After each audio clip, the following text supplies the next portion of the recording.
mylimas moteris. Kviečiu visas nuostabias, dieviškas būtybės moters kūnuose prisijungti prie ypatingos šventės skirtos moterim. Šventė vadinasi netobula moteris, nors iš tikrųjų yra kabutėse, nes nėra netobulos moters.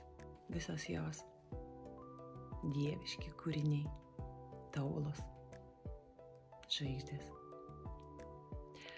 Per konferenciją netobula moteris būsiu taip pat ir aš. Ir aš kalbėsiu apie meilę. Apie tai, kad nėra nemylimų, nėra tų, kurios neturi savyje meilės.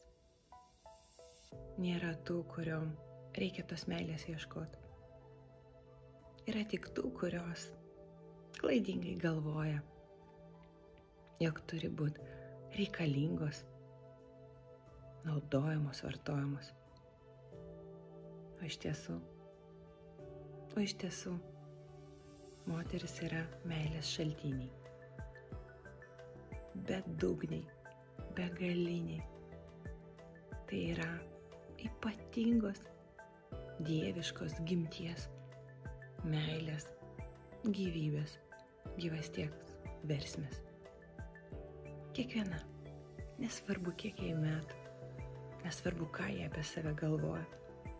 Ir visiškai nesvarbu, kaip jie atrodo. Jeigu jos patiki, jeigu jos apčiuopia savyje orumą, jos pradeda švytėti.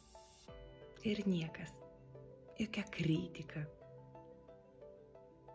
jokios nuostatos, spaudimas negali užgožti to švytėjimo. Nes moteris švyti iš vidaus. Iš to vidaus, kur gyvena meilė. Ir taika, kurios visos mes taip laukiam. Taika, kurioje galima kurti, o ne kautis. Šita taika taipogi gimsta moters širdyje. Ir aš taip svajoju, kad kiekvienos moters šioje žemėje širdis atsivers meiliai ir pradės švytėti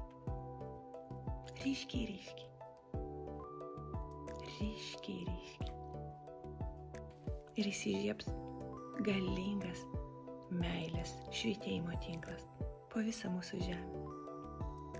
Ir joje įsiviešpataus taika, kurioje galėsim kurti, mėgautis, šokti gyvenimą. Ir tai ateis. Labai tikiu, kad tai kažkada ateis. Tačiau, kad tai ateitų, mes turim daryti žingsnius, veiksmą. Ir vienas milžiniškas žingsnis bus padarytas spalio mėnesį per konferenciją Netobula moteris, į kurią kviečiu ir kurioje būsiu visa savo širdimi su begalinė meilė, pagarba ir priėmimo moterims. O kol kas iki pasimatymo ir gyvo apsikabinimo spalį.